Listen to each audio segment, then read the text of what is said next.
Olha, é um privilégio estar recebendo hoje o Matheus Moura. Vem cá, Matheus. Matheus Moura, diretamente de Monte Santo, Euclides da Cunha, da Bahia. Quantos quilômetros de Salvador? 300. 300 quilômetros de Salvador. Matheus é aquele menino que o pastor Gilson hoje de manhã falou, ele estudou na escola, se formou, hoje é professor e pastor, irmãos. O Matheus, ontem, no concílio, foi ordenado pastor da Igreja Metodista Livre. E, olha só, nós temos a honra de receber o Matheus. E mais, irmãos, é a primeira igreja que o Matheus vai pregar depois da ordenação. Nós somos chique demais, não somos, irmãos? Olha só, Matheus é uma bênção. Ele já pregou aqui. Na pandemia, aliás, acho que foi o primeiro culto. Quando a gente fechou a igreja por causa da pandemia, o Matheus estava vindo aqui e pregou aqui, né? Nós fizemos uma transmissão aqui, né? E eu amo ele, amo a Débora, a irmã dele, os pais dele são fantásticos, eles são envolvidos 100% na igreja lá. O pastor Valdir dirige a igreja de Euclides da Cunha e a igreja de Monte Santo. É professor da escola, a mãe do Matheus é professora na escola. Eles trabalham, a vida deles gira em torno desse ato missional da igreja, de trabalhar com crianças, trabalhar com jovens, trabalhar com a igreja. O Matheus, eu sei que ele está sendo desafiado a novos projetos da igreja lá, e eles estão enfrentando, irmãos. E eu louvo a Deus pela vida dele, louvo a Deus pela família, louvo a Deus porque a igreja está tendo uma visão muito importante de trazer jovens para o ministério. Vamos orar por ele, senão eu vou pregar no lugar dele. Senhor, eu te agradeço pela vida do Matheus, pastor Matheus. Te agradeço pela honra dele poder ter ele conosco, e eu tenho certeza que, como o Jonadab disse, não existe coincidências. O Senhor tem algo para nós. O Senhor tem algo para os nossos corações. E eu te peço, use o instrumento da vida do Matheus para ser bênção em nossos corações, em nome de Jesus. Amém.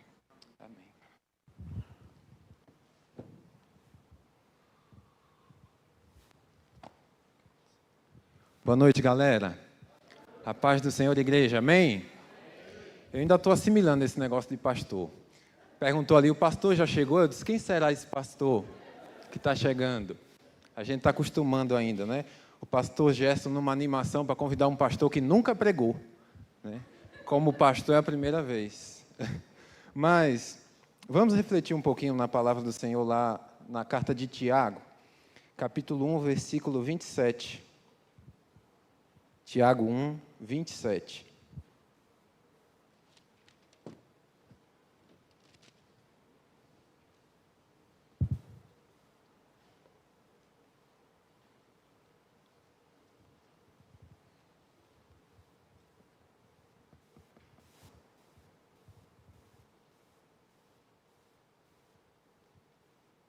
Amém? Todo mundo encontrou? Diz assim: a religião pura e sem mácula para com o nosso Deus e Pai é esta: visitar os órfãos e as viúvas em suas aflições e guardar-se incontaminado do mundo. Mais uma vez. A religião pura e sem mácula para com o nosso Deus e Pai é esta: visitar os órfãos e as viúvas nas suas aflições e guardar-se incontaminado do mundo.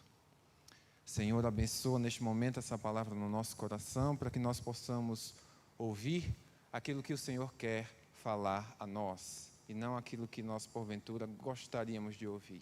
Santo é o teu nome, Senhor. Eu te entrego a minha vida nesse momento, para que o Senhor fale através de mim. Amém. Glórias ao Senhor Jesus. Bem, esse é um versículo muito conhecido, e eu diria que esse é um dos resumos que nós temos na Bíblia acerca do que é a nossa fé, do que é a nossa religião, do que é em que nós cremos. Assim como Jesus, quando fala dos 2 mandamentos que são essenciais, amar a Deus sobre todas as coisas e ao próximo como a ti mesmo, essa passagem aqui, que Tiago está falando para nós, é uma coisa parecida, se a gente for olhar na essência dessas 2 coisas, amar a Deus e ao próximo, visitar os órfãos e as viúvas nas suas aflições e manter-se incontaminado do mundo. Se você for pensar junto comigo sobre o que seria isso, seria o resumo da santidade. Porque nós ouvimos de santidade, falamos de santidade, às vezes, como um conceito muito abstrato, né? Um conceito muito vago. E eu, durante a minha juventude toda, durante a minha vida toda, ouvi sobre santidade, e que eu deveria buscar a santidade, que eu deveria viver em santidade, e às vezes eu tentava entender o que era essa tal santidade, que muitas pessoas, muitas denominações, existem muitas compreensões sobre o que é santidade. Compreensões meramente externas, compreensões meramente internas. E o que é, na verdade?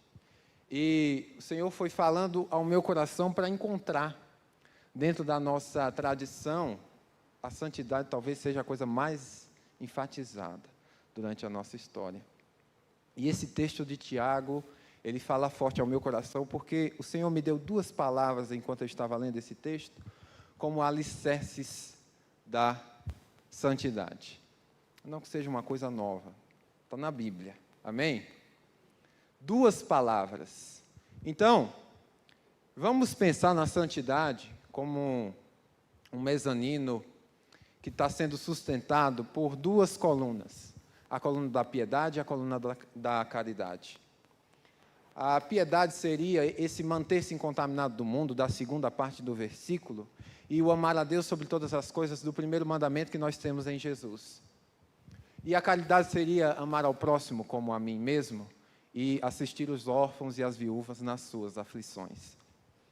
E temos que ter em mente que a nossa vida deve estar firmada sobre essas duas colunas. Amém? Não é em uma, mas é em duas. A santidade da nossa vida vai estar firmada nisso aí.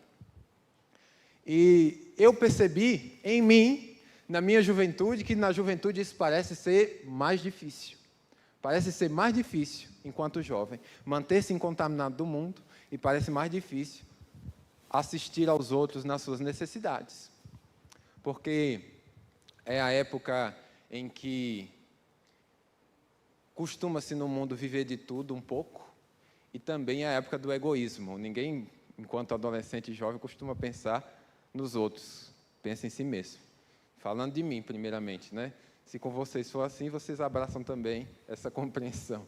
Mas, graças a Deus, nós temos a graça de Deus para nos ensinar o caminho. Amém? Então, pensando sobre isso, como isso aqui é difícil de ser colocado em prática na visão humana, nós precisamos lembrar de Jesus quando ele disse que o que é impossível para os homens não é impossível para Deus. Para Deus todas as coisas são possíveis. E o Senhor nos ensina a viver dessa forma. Tem um texto lá em Tito 2:11 que diz: a graça do Senhor se manifestou trazendo salvação para todos os seres humanos. E depois ele continua nos dizendo, ela nos educa para que a gente deixe para trás as paixões humanas e vivamos uma vida sensata, justa e piedosa. Então, uma coisa que a gente não sabe fazer, ou que a gente não consegue fazer, precisamos de alguém que nos ensine. Amém? Então, é isso que a graça de Deus faz. Ela não para na salvação, que é o primeiro passo para que a gente entre no caminho da santidade. Não como uma coisa abstrata, mas como o que eu faço em amor a Deus e o que eu faço pelo outro. Mas ela nos salva e depois ela vai nos ensinando. Eu costumo dizer que o Espírito Santo, quando ele chega numa casa que não tinha dono, uma casa que todo mundo entrava, uma casa que todo mundo fazia o que queria. Todo mundo bagunçava aquela casa. A primeira coisa que ele faz é fechar a porta e dizer, agora essa casa tem dono. Segunda coisa é faz uma faxina. Sabe aquela casa imunda, depois de uma faxina? Visualmente está limpo. O Espírito Santo nos limpa do nosso pecado. Imediatamente, ele purifica. Mas, depois de algum tempo, tem um cupim que estragou uma porta ali, tem um buraquinho ali. Depois que você está na casa, que você vai fazendo os pequenos reparos. Na nossa vida, a mesma coisa. a gente entra num processo em que a raivazinha que eu guardava no meu coração, o Espírito Santo vai tirando. Uma coisa que eu não percebia que me fazia mal, o Espírito Santo vai me mostrando que me faz mal. Um rançozinho que eu tinha ali de alguém, ele vai tirando. E ele vai limpando aos poucos e consertando aquela casa, para que ela esteja pronta para encontrar com Jesus Cristo. Então, a vida de santidade é uma vida, sobretudo, de processo. Se nós não entendermos que é uma caminhada, e é uma caminhada que está baseada nisso, na piedade, que é o amor a Deus, e na caridade, que é o amor ao próximo, na piedade, que é manter-se incontaminado do mundo, e em servir os órfãos e as viúvas nas suas aflições, que é a caridade, nós não vamos entender o aspecto prático do que é a vida cristã.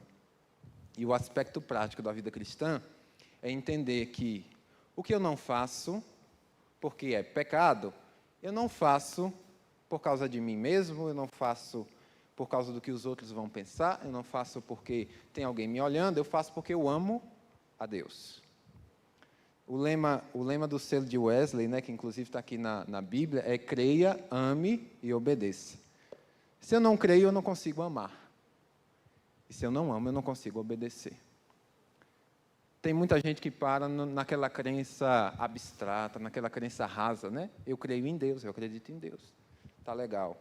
Que o mesmo Tiago aqui, nessa mesma carta, vai dizer que é a mesma crença dos demônios. Você crê que Deus é um só? Ele pergunta. Até os demônios creem e temem.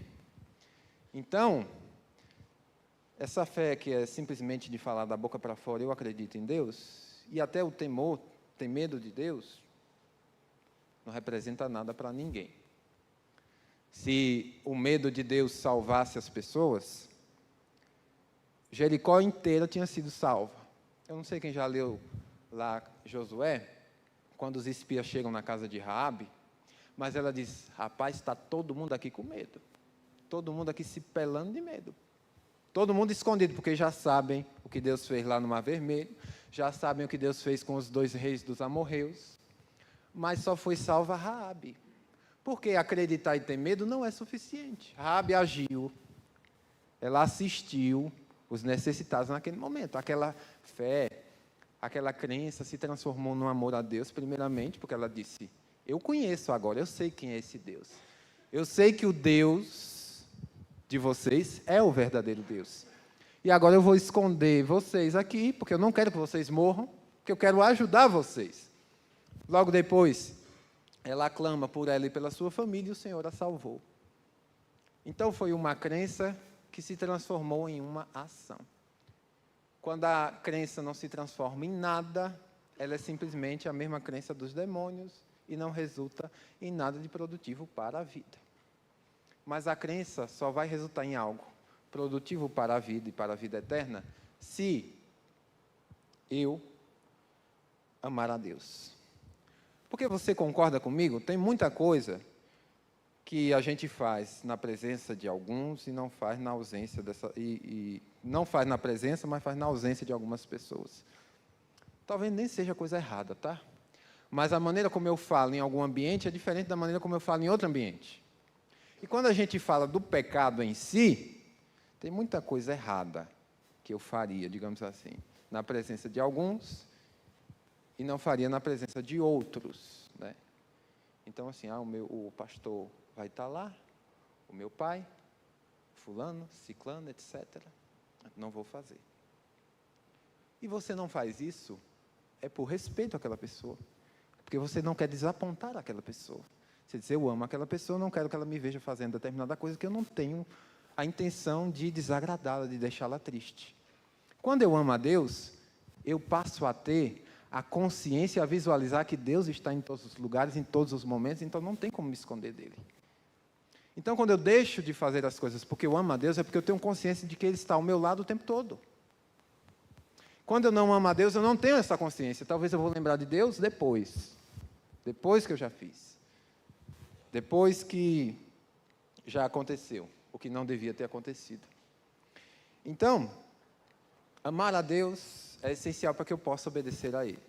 Então, se eu creio e amo, ele vai me ensinar.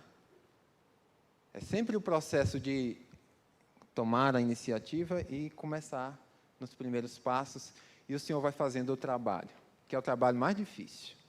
O nosso é o mais fácil, mas ele precisa da nossa iniciativa. Primeiro, a iniciativa de crer, que ninguém vai tomar essa decisão por nós. Ela é exclusiva nossa, e Deus não vai nos obrigar a tomar essa decisão.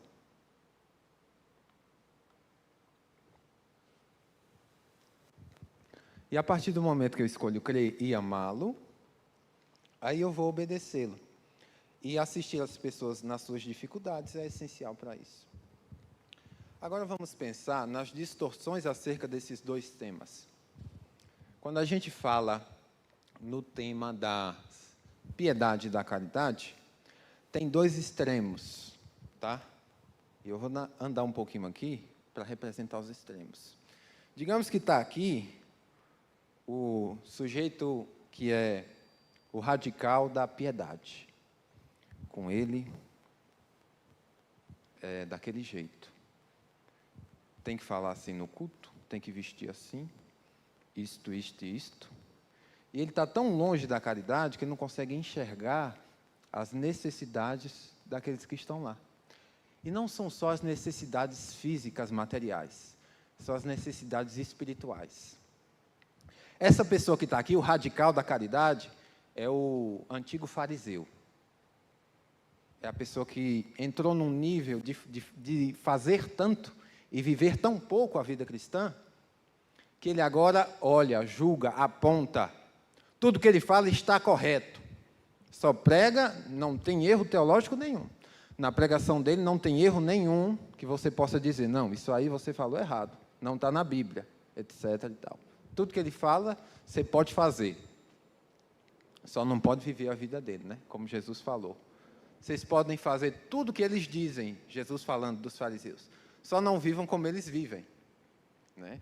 Aí aqui desse lado, está o camarada que acha que tudo que tem naquele lado não vale de nada.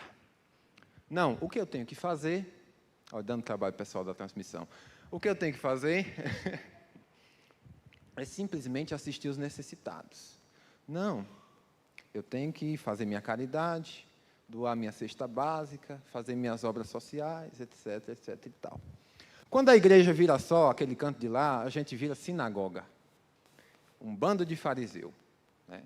Quando a gente está do lado de cá, a igreja vira associação de bairro, cooperativa, comunitária, alguma coisa que faz assistência, mas não é igreja. Nem lá é igreja, nem aqui é igreja. A igreja está quando eu encontro o equilíbrio entre essas duas coisas. E o equilíbrio entre essas duas coisas é que quando eu amo a Deus e amo ao meu próximo, e uma coisa não pode estar desassociada da outra, João é quem gosta de jogar na cara de quem diz que ama a Deus e não ama o próximo, né? Chama de mentiroso, diz que não ama a Deus de verdade, tá?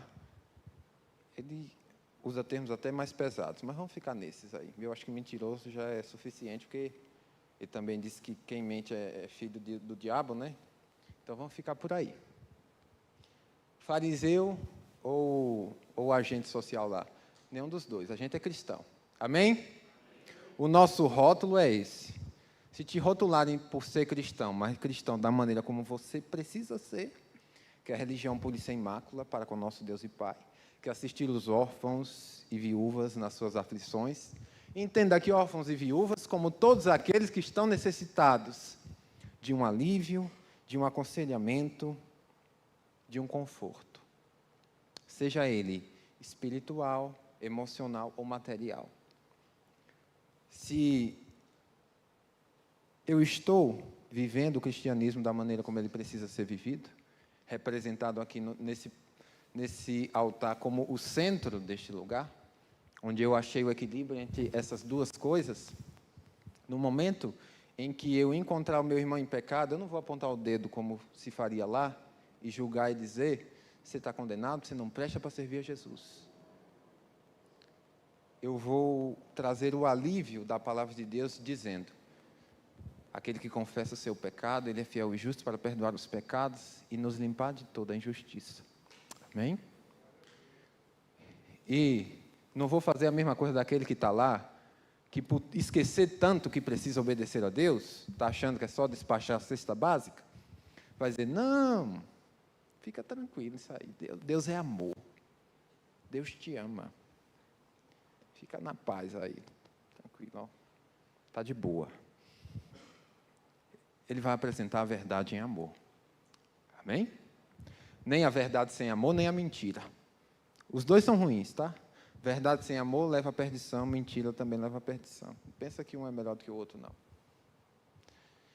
E, da mesma forma, quando eu encontrar uma pessoa que necessita de ajuda, né, eu vou ajudar materialmente também. Quando eu ver uma pessoa que está com algum transtorno, com alguma doença, acometida de uma tristeza profunda, eu não vou dizer como aquilo ali que é falta de Deus. E não vou tirar totalmente Deus do processo de cura como aquele faria. Eu vou dizer, o momento que você está passando tem causas e vai ter consequências. Mas o Senhor pode lhe curar, tanto através do profissional médico, como através do seu poder. Amém? Quando eu encontrar a pessoa necessitada materialmente, do cobertor, da comida, Paulo já disse, né? Não adianta dizer, o irmão chega e diz, eu estou com fome, ó, vai em paz, o Senhor enche a sua barriga e vira as costas, né? Nós somos o corpo de Cristo, amém? Parece que às vezes a gente desassocia isso, né? Eu sou um braço de Jesus Cristo na terra. A gente diz, não, Deus vai te ajudar, meu amigo. Tu é o corpo de Cristo, e Cristo é Deus, tá bom? Você é agente de Deus nessa terra. Então, Deus quer ajudar através de mim e de você. Não vai esperar cair do céu, não. Se Ele quiser, Ele manda do céu, Ele faz o que Ele quer. Mas tem tanta coisa que Ele podia fazer, cair do céu, Ele não faz, porque Ele quer trabalhar conosco. Amém? É isso. Ele podia ter criado um bocado de robozinho para fazer só segundo o que Ele queria, mas não fez. Fez a gente com liberdade para tomar as escolhas, a gente perdeu a liberdade, Ele devolveu através de Cristo Jesus, então não tem desculpa a respeito disso. E até para assistir o necessitado, aquele ali não assiste não, viu? Você lembra dos fariseus? Que não ajudavam nem os seus próprios pais, sabe o que eles faziam? Eles diziam aos pais, não, eu não posso te ajudar, você que está aí passando fome, morrendo de fome, porque o meu dinheiro está consagrado ao Senhor. Então, ele consagrava o dinheiro ao Senhor para dizer, não, é de Deus, eu não posso usar. Ele usava para todas as outras finalidades, mas para ajudar o pai e a mãe, não. Que santidade, né? Então, de parabéns. Nota -3. Então, é nisso que nós temos que pensar. Visitar os órfãos e as viúvas, que aqui representam todos os desassistidos, porque se você pensar nessa sociedade aqui, uma criança e uma mulher sem o pai ou sem o marido, estava totalmente desamparada. Tá? Totalmente desamparados estavam.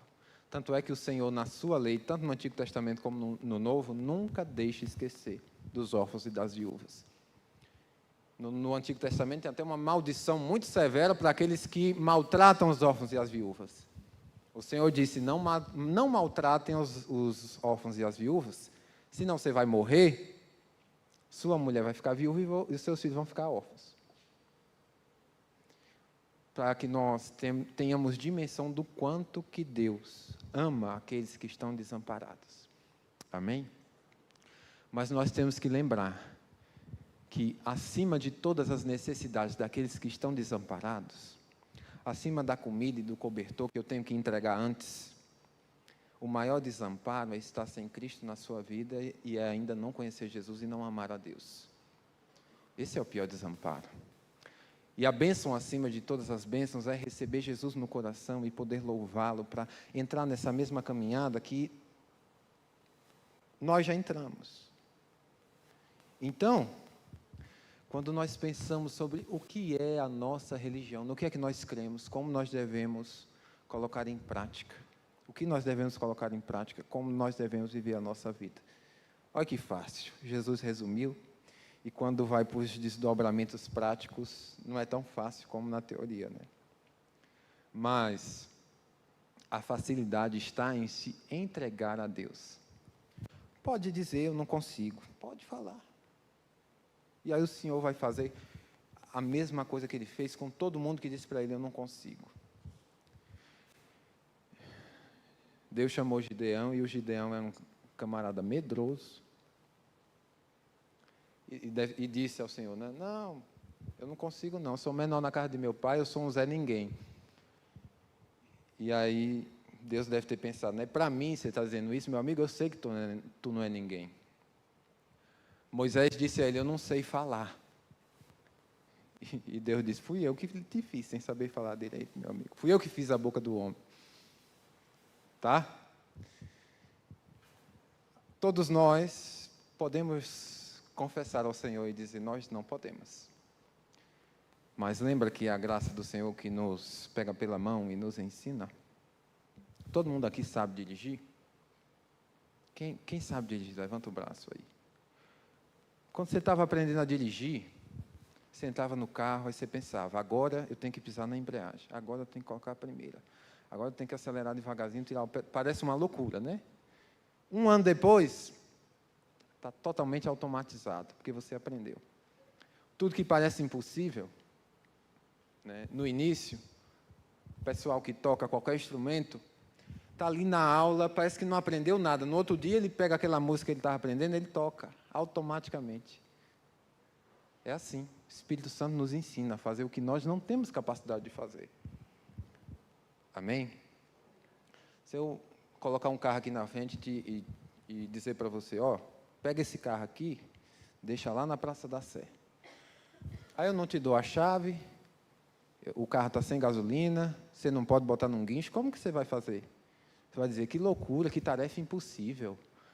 Aí Deus diz para a gente, seja santo. Aí você pensa, que loucura, que tarefa impossível. Aí o Espírito Santo entra na parada, ele te dá a chave do carro, te ensina a dirigir e enche seu tanque. O que era impossível, agora é possível.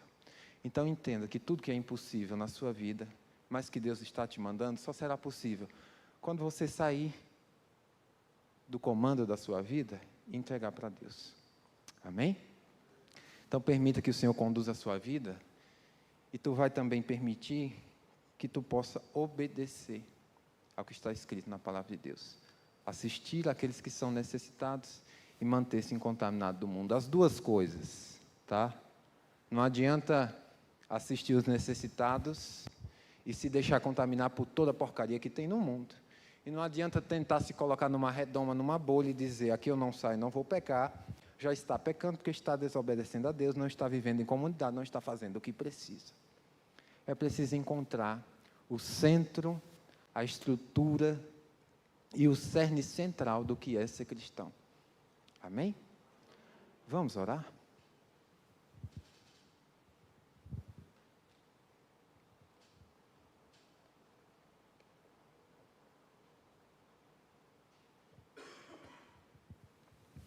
Nos ajude, Senhor.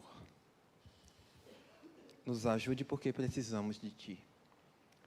O Senhor é misericordioso. O Senhor nos tira do pó e nos faz novas criaturas. E é disso que nós precisamos, Senhor. Reconhecer que precisamos de Ti.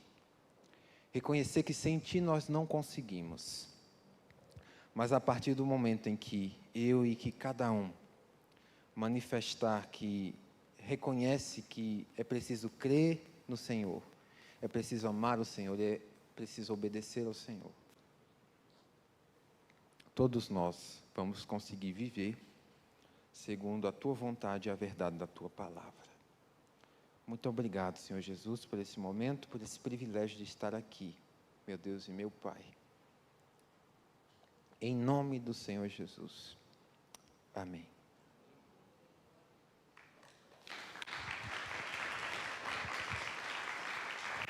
Obrigado, queridão.